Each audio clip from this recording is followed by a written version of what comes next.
Hello, everyone. I'd like to welcome you to another show of this wonderful series that we've been doing with Dr. Jay Smith. Many of you know who he is. He's been at the Speaker's Corner for almost 25 years. He is a debater. He's an Islamic apologist and a polemist. And he represents also a amazing center called the Founder Center for Apologetics, and also he represents another interesting and amazing also ministry called I-Square, among many other things, of course. And we congratulate you, by the way, on your PhD. And we're excited that Dr. Jay Smith has been with us here in studio for a few days now, and we've been doing a lot of these series on the topics that are extremely problematic, extremely provocative, topics that I think a lot of people need to know about, but not just any people. Our Muslim friends need to be fully aware of them.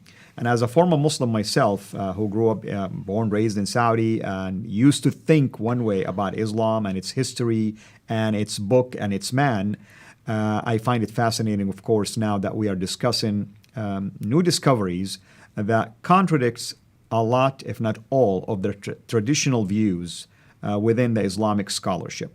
And that's what we're doing, myself and Dr. Jay Smith. Today, we are going to take another look and take basically a different angle in relationship to those traditional views. And we will start by talking about the traditional dating as it relates to the start of Islam, the rise of Islam, the history of the Prophet of Islam, and from there, we'll venture into a whole lot of interesting topics, I'm sure. Dr. Smith, thank you so much for joining me here. Well, it's good to be here, and Al, exactly what you have been saying. Remember the earlier episodes, we said that Islam really is dependent on two pillars, you might say, that hold it up. And those pillars are one book modeled by one man. The Book of the Man, the Correct. Book of the Man. We've said this many times. We've been bringing it up in our own discussions. It all comes back to one book modeled by one man. And now the earlier episodes, I think we did about 9 of them, they were all zeroed in on the book, the Quran Correct. itself. Now we're moving to the man himself. We're now going into the next pillar. And we're looking from a historical standpoint, what does history tell us? And this is why it will be damaging. And we're warning Muslims right up front. This is not going to be easy to listen to. We do not apologize for this. This has already been done against our book and our man. For 150 years, we've had these same questions. Redacted criticism, source criticism, historical criticism, literary criticism, all these criticisms were created confronting the Bible and the person of Jesus Christ. Correct. And we've answered every one of those criticisms. That's why we understand this material better than probably anybody else, because we've had to work through it, especially the last 100 years, we've had to work through it. Now we're taking that edifice, all those criticisms, and bringing them over to Islam and asking the same questions that have been asked of our Bible, we asked of the Quran. We did that in the previous episodes. The same questions that were asked of Jesus Christ and how Christianity began, we are now moving to the person of Muhammad and Islam and Mecca and these areas. How did Islam really begin? And these are the questions we're going to do in these episodes. Now, to do that, we need to look and see what they say. And the Muslims are very clear that they have what they call the classical account. That's correct. Let's look at the screen, and you can see the dates that are there. So let's start with these dates. This is what you hear in every school, in every, I don't know of any other college or university in the world that has any other story but this story that we're going to show here. That the story is, the narrative is, Muhammad was born in 570. Correct. Okay? No one's ever doubted that. That he was born in a place called Mecca. No one's ever doubted that.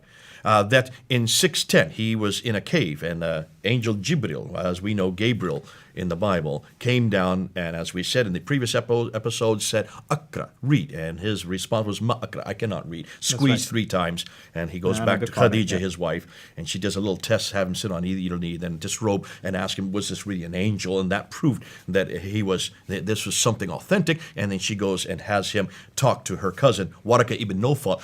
who is a Nestorian Christian. One of the ironies is a Nestorian Christian gives him and says, truly, you are a prophet. So it's a Nestorian Christian, according to the Islamic traditions, this narrative that really give Muhammad his authority. That was all in 610. So from 610 to roughly 622, there you can see on the slide, he then receives these Meccan revelations. And by that we mean the second half of the Quran.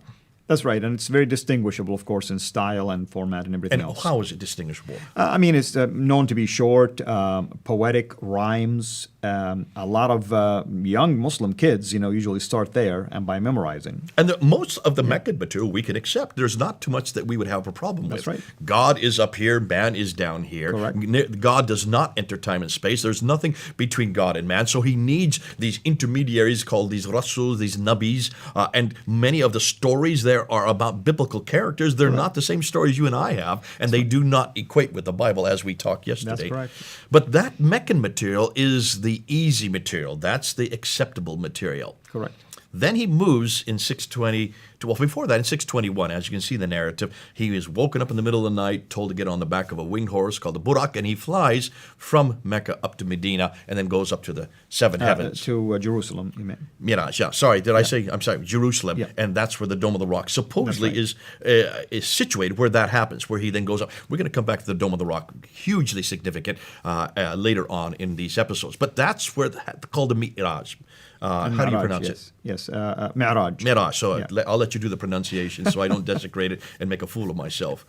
That happens in 621, and then the next year he then goes from Mecca up to Medina, and that's called the Hijrah. That's the Exodus from Mecca to Medina. And that's the beginning of the Medinan revelations, the first half of the Quran. Rule of thumb, first half, because there is some Meccan material in the Medinan chapters. There is some Medina material in the Meccan chapter. But rule of thumb, those really, if you take the Quran and just split it in half, here's the Quran right here, and you just put your thumb, this part, which is the first half, would be Medinan, this part would be Meccan. It goes backwards. You just turn the Quran upside down and you get the right sequence. Yeah, and Now, technically speaking, it's not organized really in such a manner. Just to clarify for our audience, they so don't. how is it organized? It's organized by chapter size mainly. Largest to smallest. Exactly. It's just that he was not very long-winded at the very beginning of his ministry. He became very long-winded at the end of his ministry. right. I'm saying that tongue-in-cheek. Please don't take that literally. That's the sequence that we're assuming that this narrative is correct. Correct. We're going to destroy everything I've just said in a few hours, but let's continue on with that classical narrative. So if you look at the screen there, from 622 to 632, the last 10 years of his life, then the Medinan revelations are given. In 630, he then comes back down to Mecca. And takes over without firing a shot. No war. He did it peacefully. And then in 632, suddenly he dies, which tends to happen with most of us. Can't choose when you're going to die. Some believe maybe he was poisoned. We don't know. But that's what the traditions say. Abu Bakr takes over for the next 2 years. He dies peacefully. Umar then takes over from him, and he goes from 634 to 644. The next 10 years, he is killed. Uthman then takes over from 644 to 656. He is killed. That's and right. it's, as we said in our previous episodes, that's when the Quran was finally written down. And then Ali, the adopted son of Muhammad, should have been the rightful heir according to the Shiites. He then rules for 5 years in 656 to 661, and then he is killed. That's right. That is the narrative. That's the only story I've ever heard. Is that the only story you grew up with? That's the story you've heard. And of course, when you get into the Shia version of events, they will tell you Ali would have been the righteous caliph to start with because he's the cousin of Muhammad. He's almost like the brother of Muhammad. He's the father of Muhammad's only surviving, at least at that time, grandchildren and so on and so forth. But this is the traditional Sunni. Now, explain what you've just said. Muhammad had no heirs, did he? He did not. He had 4 daughters. And he did have 2 sons. And they supposedly died mysteriously. They died when they were too very young. young. They were still children. So he had no male heirs. What is one of the odd things, if he had 12 wives, why is it he could not produce 2 sons? I leave that for the Muslims to answer, but that's a question I've asked many Muslims.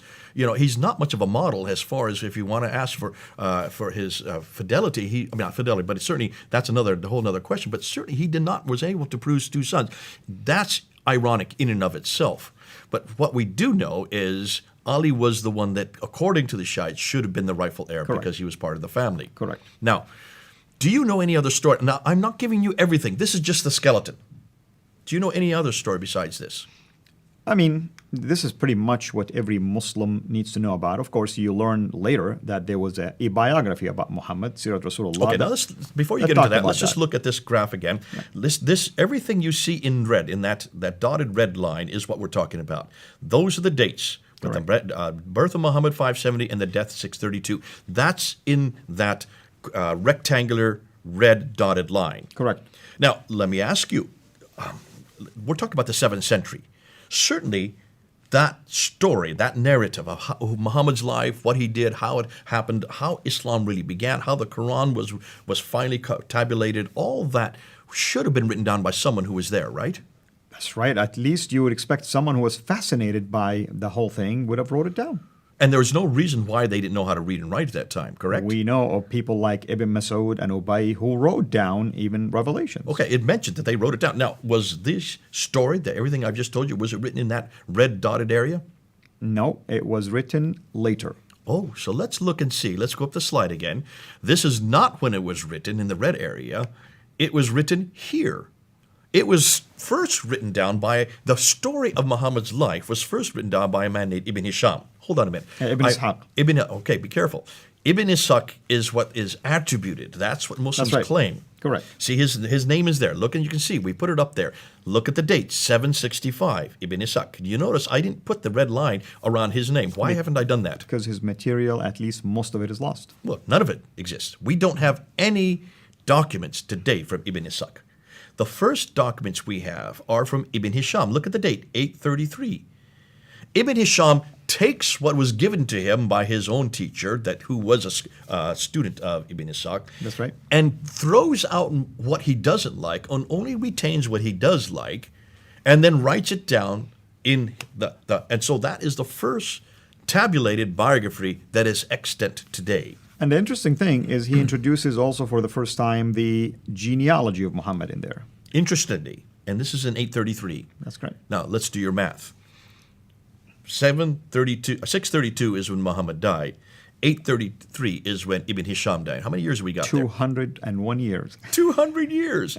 It takes them 200 years to write down the first biography of Muhammad. And one of the most basic requirements for a biography is eyewitness accounts. Absolutely. Now, even more than that, most Muslims don't go to the Sirah. That's the biography. They go to the Hadith. So when was the first compilation extant that exists today of the Hadith of Muhammad? 240 years. There it is right there on the graph. Let's look at the graph again. There it is. 870 is when Al-Bukhari dies. He's the first to tabulate it in one form. He was given 600,000 of these akhbars, and he whittles them down, throws out all of them except for about 7,400, With basically, some 397. That's 80, so 98% he throws out and only retains 2%. Throws out the vast majority, retains only 2%, and that's the 9 volumes that we have today. Correct. We're thinking that's the 9. It's attributed to him because even the earliest document we have for Al-Bukhari is not to the 11th century, and that's only 1 volume.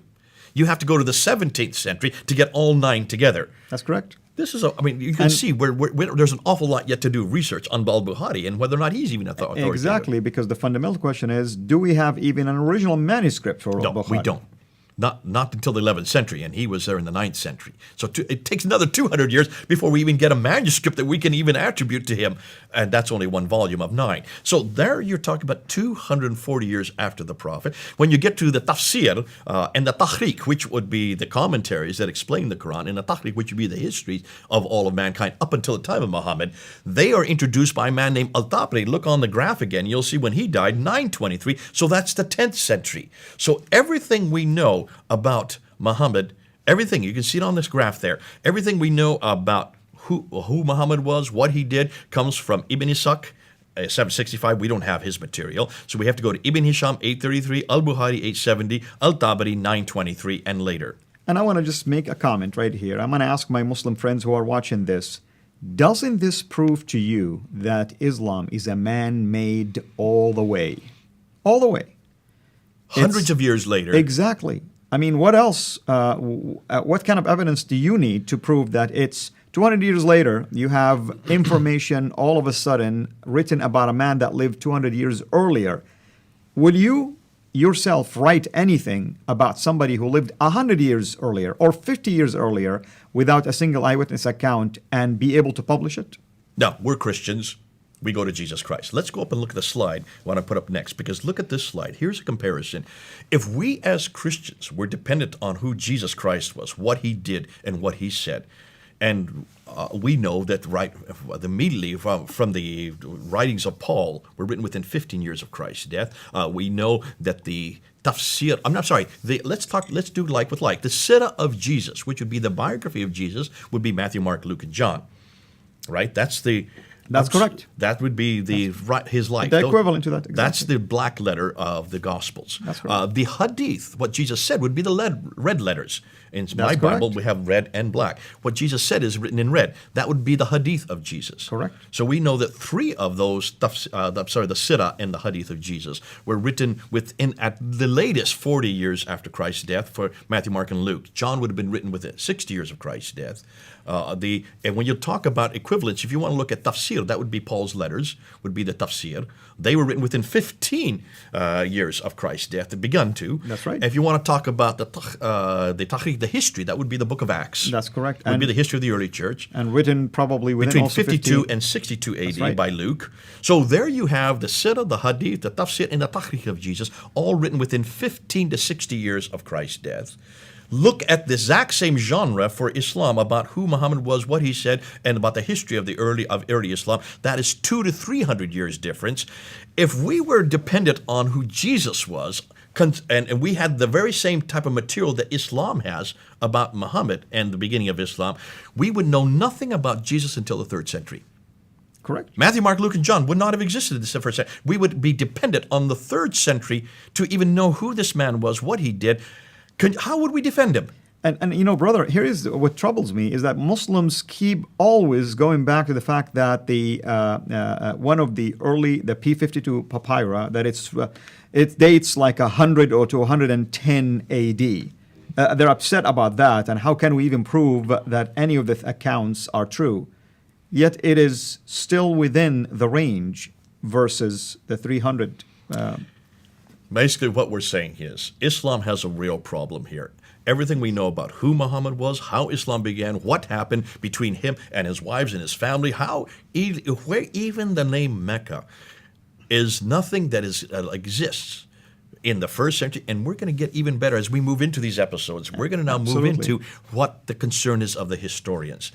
But you can see already, we're now doing like with like. And like with like, I'm so glad that we as Christians have authoritative eyewitness account. Matthew and John were actually there. They were with Jesus for the last 3 years. They saw what he did. They heard what he said. They wrote verbatim what they knew about what he said and did. Thank God for the eyewitness accounts. Mark and Luke got it from the eyewitnesses. And that's why we can know exactly who Jesus was, what he said. If you want to talk about whether we have the originals or not, that's not even in question. Nobody doubts that Jesus existed. Nobody doubts that he died on the cross. We have Thallus, we have Phlegon, we have Tacitus, we have Josephus, even Greek, non-Christian Roman, sources. all of these non-Christians that support the death of Jesus Christ. We talked about that in an early episode. But when you look at what we have historically versus what Islam has historically, there's no comparison, but it gets much worse. We're going to show you now what we're now finding, because everything we know is from the 9th and 10th century. That's 200 to 300 years later. Wouldn't you like to go back to the 7th century? Absolutely. We're going to do that in the next episode. And with that in mind, as you can see now, I'm speaking to my audience, why this is a very rich material that we do not want to do it disservice by just cramming it all up in one episode. So we're going to have multi-parts of this particular series. Thank you so much, Dr. J. And until we meet again in part 2, have a blessed day. Thanks for watching. Make sure to like and subscribe so that you don't miss future videos. And please consider becoming a patron on patreon.com/Sierra International.